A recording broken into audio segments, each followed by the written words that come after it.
Arahan pasukan TNI untuk menjaga seluruh kantor Kejaksaan Tinggi dan Kejaksaan Negeri di seluruh Indonesia memicu kontroversi publik.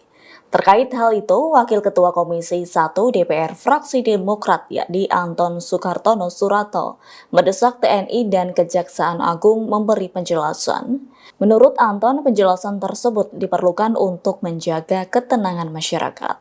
Anton pun heran dan mempertanyakan apakah ada urgensi atau pertimbangan khusus dari kejaksaan hingga meminta pengerahan personel TNI untuk menjaga Kejati dan Kejari.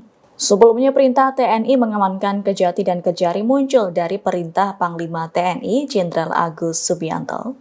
Tugas tersebut tertuang dalam telegram Panglima TNI Jenderal Agus Subianto pada 6 Mei 2025. Yakni TNI AD akan menyiapkan satu peleton atau sekitar 30 personel untuk pengamanan di tingkat Kejati dan 10 personel untuk tingkat Kejari. Menurut Kepala Pusat Penerangan Hukum Kejagung, yakni Harli Siregar, pengamanan itu ialah bentuk kerjasama antara TNI dengan pihak kejaksaan. Namun tindakan semacam ini menjadi kontroversi publik termasuk kelompok masyarakat sipil.